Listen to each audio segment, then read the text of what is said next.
It has often been said that when money enters the equation, people tend to forget their limits. Greed has a strange way of pushing human beings toward paths from which returning is never easy. Something very similar is about to unfold in this story. 6 individuals, each living entirely different lives, suddenly find themselves standing before an opportunity that appears simple on the surface, a chance to win $10,000. For them, that amount is more than just money. For one, it means freedom from crushing debt. For another, it offers the possibility of a fresh start.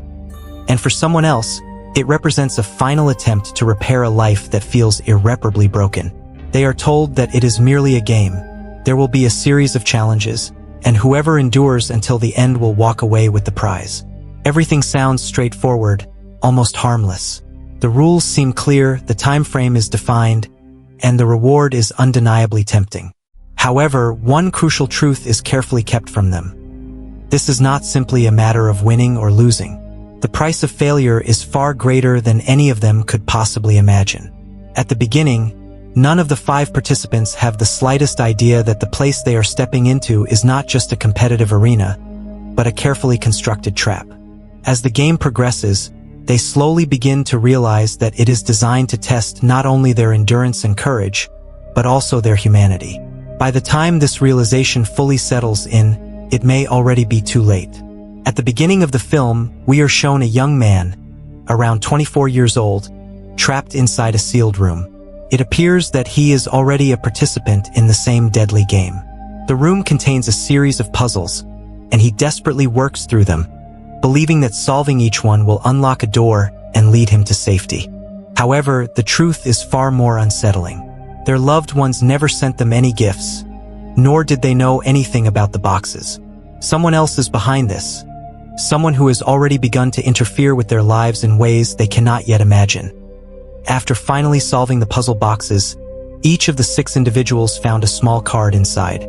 Printed clearly on it were the words, "Welcome to the escape room." Beneath that, it was stated that anyone who chose to participate and successfully win the game would receive a prize of $10,000. It was a significant amount of money, enough to change circumstances for some, and to create opportunity for others. After a brief moment of hesitation, none of them could resist. Curiosity, temptation, and the promise of reward pushed them to accept the challenge. Soon, they all found themselves standing outside a large, modern building. From the outside, nothing seemed unusual. They entered and were led into a room where the 6 of them stood together, waiting. They assumed that someone would arrive shortly to explain the rules and officially begin the game. But no one came. The room remained silent, with only the 6 of them inside, that no one knew how quickly this calm would turn into chaos. But before the game truly begins, it is important to understand the 6 people who stepped into it. Danny Kahn was an intelligent and confident hacker. He loved playing difficult escape room challenges and complex puzzle games. Having already won many similar video games, he believed he could easily win this one as well. For him, it was simply another challenge, and a chance to earn $10,000. Mike Nolan was a former truck driver who had recently retired. His financial condition was not stable, and he desperately needed money. That was the main reason he decided to participate in the game. Amanda Harper had once held a high position in the military. Due to certain circumstances, she had to leave her service. She was mentally and physically strong, making her one of the toughest and most experienced participants in the group. Jason Walker was a successful stock trader. He provided investment advice to large companies and took great pride in his skills. He was confident that his intelligence and decision-making ability would give him an advantage in any situation. Ben Miller came from a poor and simple background. His father had passed away, and he lived with his mother. Financial struggles had made his life difficult. Deep inside, he was emotionally broken, and the burden of poverty had placed him under severe mental stress. For him, this game was less about excitement and more about necessity. Zoe Davis was a bright and intelligent student. She excelled in her studies but struggled with self-confidence. She often hesitated to express her opinions, fearing that others might laugh at her. She also had a strong fear of heights. A considerable amount of time passes, yet no game master or organizer arrives. At first, they assume it is merely a delay, but gradually uneasiness begins to grow. The silence inside the room becomes heavier, and they exchange uncertain glances with one another. Eventually, one of them suggests that they should speak to the man at the reception desk, the same person who welcomed them earlier and collected their phones. They believe he might know when the game is supposed to begin. As one of them walks toward the door and attempts to open it, a sudden sharp sound echoes through the room. The lock breaks instantly. Panic spreads across their faces. In that moment, it becomes clear to all of them. The game had already begun the second they stepped inside the room. Despite their panic, they carefully examine the door. That is when they notice a small knob near the handle. Numbers are printed on it, similar to the temperature control found on a household oven. It becomes clear that this is not an ordinary door. It is a clue. Perhaps the correct temperature or number needs to be set in order to unlock it. They quickly realize that the answer must be hidden somewhere within the room. It could be written in a book, on a piece of paper, or concealed within an object nearby. Without wasting any time, they begin searching in different directions. Suddenly, every object in the room seems suspicious. Shortly after, Mike, the truck driver, finds a book. When he opens it, a screwdriver falls out. The group assumes that they must now search for screws around the room and remove them to find a way out. At the same time, Zoe notices another book labeled 450 Fahrenheit. Believing it to be a clue, she turns the temperature knob near the door and sets it to 450. However, the moment she does this, the atmosphere inside the room changes. The temperature begins to rise rapidly, and the heaters switch on automatically. It becomes clear that what they thought was a solution was actually a trap. Without realizing it, they have activated the danger themselves. The moment Zoe Davis sets the knob to a higher temperature, hidden heating rods slide down from the ceiling. They had not been visible before, but now their surfaces glow with intense red heat. Within seconds, the air inside the room changes. The temperature rises suddenly, and the entire space begins to burn with unbearable warmth. There is no need for confirmation, it is clearly a trap. Panic spreads among them. They look around frantically, searching for any possible way out. This is no longer just a game, it has become a fight for survival. Zoe Davis interprets the words 450 Fahrenheit written in the book as a clue. She believes it is the code that will unlock the door. Without any harmful intention, she turns the knob to 450 degrees, expecting something to open. Instead, hidden heating rods descend from the ceiling.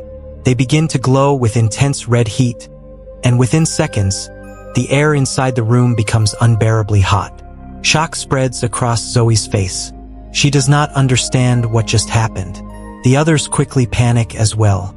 It becomes clear that this was not the solution, it was a trap. The temperature rises rapidly, and now their only focus is finding a way out before it is too late. The heat inside the room continues to rise, and panic drives everyone to search in different corners. Each of them examines objects desperately, hoping to find something useful. At one point, Ben Miller notices a wire-like string near the floor.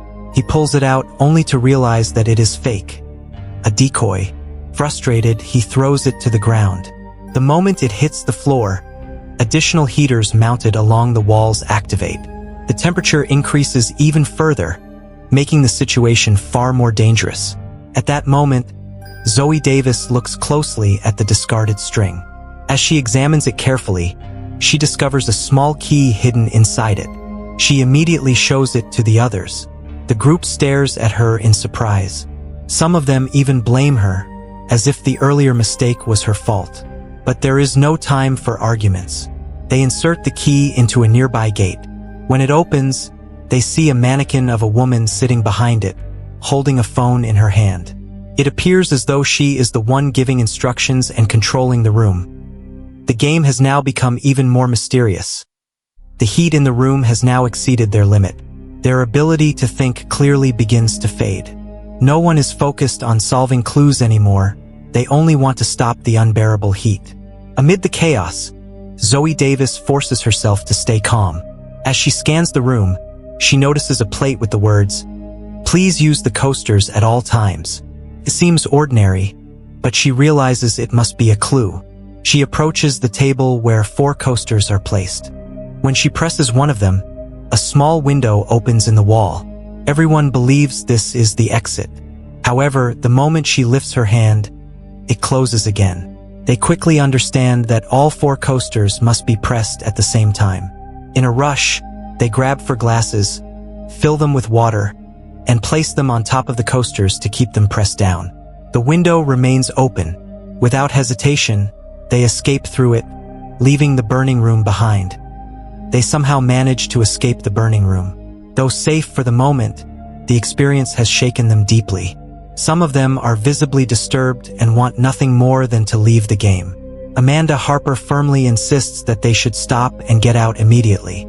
However, Jason Walker dismisses the danger, claiming that nothing serious has happened yet and that they should continue. None of them realize that the worst is still ahead. As they search for a way out of the ruined room, they find a door secured with a lock. To proceed, they must now find the correct key.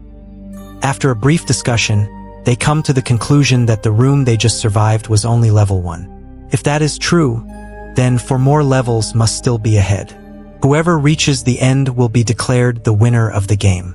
With that realization, they push aside their fear. Now, there is only one objective: move forward.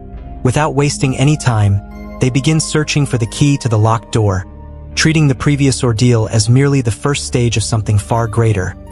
After searching for a while, Jason Walker finds a key inside the pocket of a coat. Without hesitation, he unlocks the first lock. For a brief moment, relief spreads across their faces. But as the door cracks open, they notice another lock behind it, this one requiring letters. Instead of numbers, it becomes clear that the door must open with a name or a word. Suddenly, Ben Miller notices a series of scattered letters written on the wall. He quickly calls Danny Kahn over.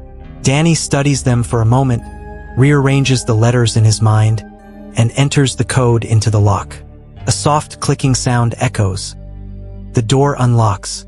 They cautiously step out of the wooden enclosure, and what they see on the other side makes them freeze. The fear in their eyes deepens. The next level is far more dangerous than the one they just survived. Beyond the door lies a vast open field covered entirely in snow. White stretches endlessly in every direction. The air is frozen and painfully sharp.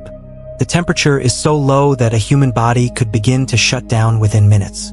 Moments ago, they were fighting unbearable heat. Now they are facing freezing cold. With each level, the game is becoming more ruthless. As they step further into the icy field, they realize something disturbing. Cameras are mounted above them, rotating in full 360 degrees, tracking their every movement. They are not alone.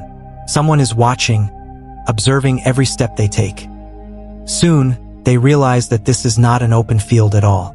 They are inside a confined chamber where the temperature is being deliberately controlled. The cold continues to intensify. Inside the chamber, the temperature kept dropping. The cold was going beyond their tolerance. It became clear to all of them that if they stayed there, they would die. At almost the same moment, the same thought crossed their minds. Why not go back to the room they had just come from? Before they could say anything to each other, a sound came from behind them. They turned around. The doors of the room they had exited were closing on their own. Within seconds, it was completely sealed. The way back was gone. Now they had only one option: find a clue quickly and open the next door to get out of this room. Then everyone starts searching for clues in different directions. After some time, they find a jacket. Seeing it, they understand that the game's owner wants them to fight each other and weaken themselves. But they refuse to do that. Instead, they share the jacket and continue searching for clues. Soon, they feel that even colder air is being released into the room. The temperature drops further, affecting their ability to think clearly. Meanwhile, Ben Miller steps aside to smoke a cigarette. Suddenly, his foot slips into a fishing hole in the ice. His leg begins to freeze, and he screams in pain, but somehow manages to steady himself. At the same time, Mike Nolan finds a fishing rod while searching. He becomes excited. A little later, Zoe Davis finds a magnet. They realize that if they attach the magnet to the fishing rod and lower it into the hole, they might retrieve something. They try it. After a few seconds, they pull out a frozen square block of ice. A key is trapped inside it. But then something happens that breaks them emotionally. Danny Kahn asks Ben Miller for a lighter. Ben throws it toward him. As soon as the lighter lands on the ice, cracks begin to form. Suddenly, Danny Kahn loses his balance and falls into the freezing water below. Within seconds, he dies. Everyone is left in shock. But they understand one thing clearly. If they do not quickly remove the key from the frozen block of ice, they will meet the same fate. Danny Kahn's death leaves everyone shaken. For a moment, they cannot think clearly. But soon they realize that if they do not remove the key from the frozen block, they will also die there. The ice block is completely frozen solid. The temperature is below zero, making it nearly impossible to break or melt it. They have nothing that can generate heat.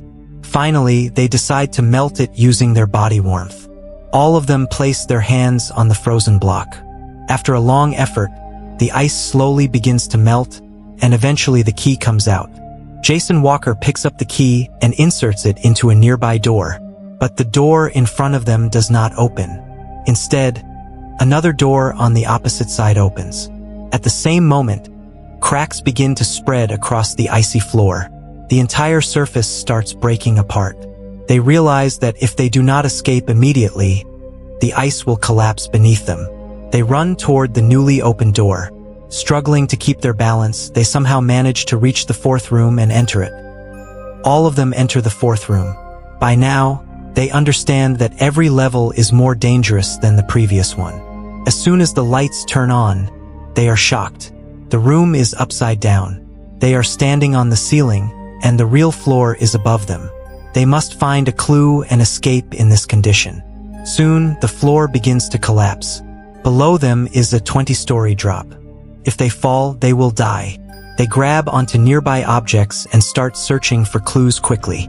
Amanda Harper finds a safe and asks for a password. Zoe Davis solves a puzzle and finds a number. They enter the number, but the safe does not open. Most of the floor has already fallen. Then Zoe realizes that since the room is upside down, the password must also be reversed. When they enter the number backward, the safe opens. Inside, they find an 8-ball, but by now, almost the entire floor is gone. Amanda tries to carry the ball back to her teammates. While moving, the ball slips from her pocket. She quickly jumps down, grabs it, and throws it to Jason Walker, who catches it. At that moment, the remaining floor collapses. Amanda hangs onto a telephone wire. The others try to save her, but the wire snaps. Amanda falls to her death from 20 stories. The remaining members somehow manage to reach the next room. As they enter the fifth room, it does not seem as dangerous as the previous one. But the sight in front of them leaves them shocked. The room is set up like a hospital ward. Several beds are arranged inside. As they move closer, they realize that each bed belongs to one of them. Next to each bed are their medical files. Their complete medical history, reports, and personal details are placed there. They understand that this is not a coincidence. Whoever created this game knows them very well. After seeing the medical files, Zoe Davis realizes something. Every person in the room has survived a major accident in the past. They are all lucky survivors. Zoe shares that when she was 12, she was on a plane that crashed. Almost everyone died. She was found alive after 9 days, the only survivor. Then Jason Walker tells his story. He once went to sea with a friend. A storm overturned their boat. They were stranded for days. His friend lost his mind and disappeared. The Coast Guard found only Jason alive. Next, Mike Nolan says he once went into a cave with his older brother. The cave collapsed. His brother died in front of him, but he survived. Ben Miller explains that he had bought a new car and took his friends out. The car crashed the same day. All his friends died. Only he survived. Now they understand the game's owner wants to test their luck. A screen turns on with a message, "Push beyond your limits." They find a machine connected to heart rate monitoring. A timer starts. If they fail to open the door in time, poisonous gas will be released. Jason Walker first suggests testing on Ben, but he refuses. Then he convinces Mike Nolan. He tries to increase Mike's heart rate, but it does not work. Time is running out. Jason then uses electric shocks from the machine. Mike cannot survive the shocks and dies. Jason realizes that the goal is not to increase the heart rate, but to decrease it. He attaches the machine to himself and stays calm. His heart rate drops and the door opens. The remaining 3 step out. They ask Zoe to come with them, but she refuses. She says the game's owner wants them to act like puppets, and she will not do that. She picks up an iron rod and starts breaking the cameras in the room. As the others leave, poisonous gas fills the room. Zoe loses consciousness, but before that, she has destroyed almost all the cameras. After that, it is shown that Jason Walker and Ben Miller enter the next room. The pattern of this room is different. Strange designs are printed on the walls, making it difficult to think clearly. They find a door slot and try to open it. As soon as the door opens, they begin to see strange things. Their vision becomes unclear. A sticky substance on the door affects their minds. They realize that it is some kind of chemical trap. If they do not fix it, they will not be able to move forward. They start searching for medicine. Soon, Ben Miller finds an injection. He understands that it is an antidote. But there is only one injection.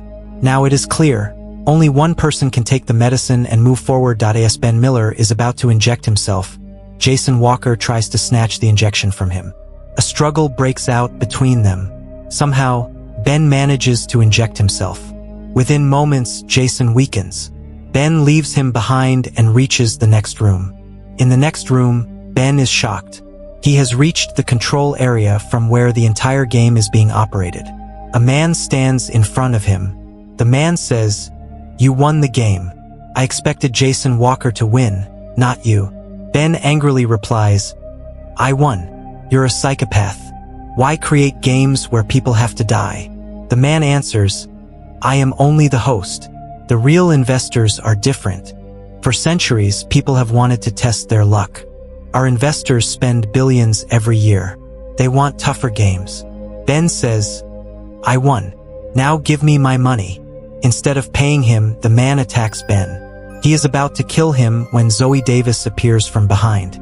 After the gas incident, when cleaners entered the room, Zoe attacked them and took their gun. That is how she reached this place. A fight begins between the 3 of them. The man cannot be controlled easily. Finally, Zoe shoots him. He dies. And with that, the story of Escape Room comes to an end.